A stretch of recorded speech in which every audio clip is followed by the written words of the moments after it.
Hi, I'm Megan Sprang, and this is my introduction video for school law.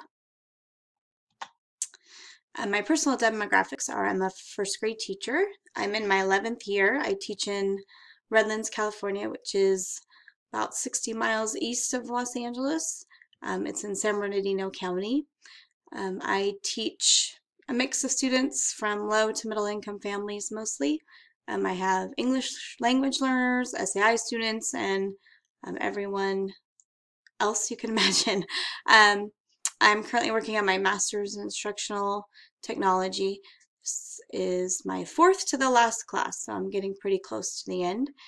And I'm also a mom and a wife. I have two boys, 10 and 7, so they keep me busy when I'm not learning and teaching.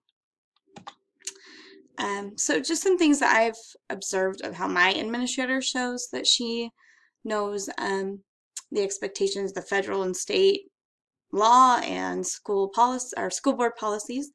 Um, the first thing that came to mind was how parents' rights copies are always given at every IEP meeting, and that's always pretty much something that's thoroughly discussed.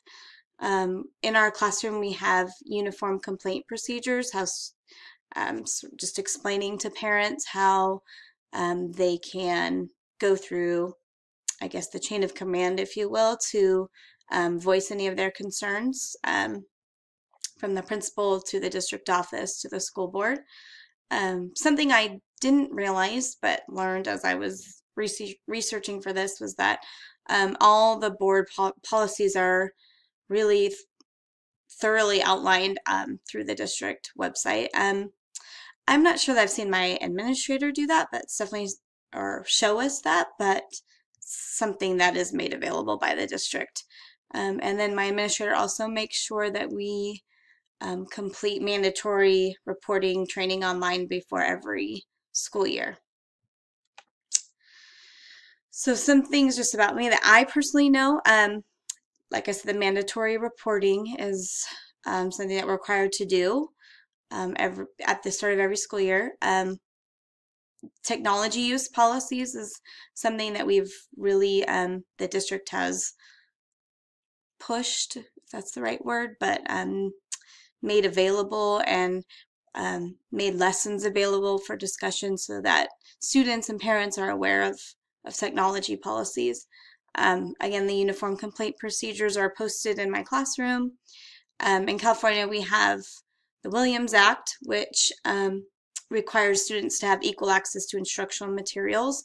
So at my old school, there were times where we would have people visit to check that every student had access to the necessary core curriculum materials. So while it's not something I deal with as much anymore, it's still something that I'm very much aware of. And then English learner requirements for California, just how many minutes you're supposed to meet with them and what kids are supposed to be met and in what ways. So I would say that my knowledge is what is necessary to be a teacher in California, not necessarily an administrator.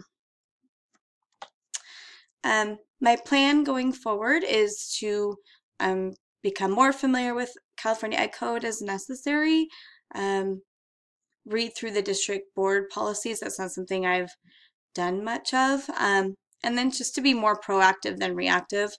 I've found that probably across the board through my district and my school that we tend to be more reactive. And even for myself, when I run into something I don't know, I'm not sure exactly where to look. So I'd like to be more informed about where I can go to as problems arise.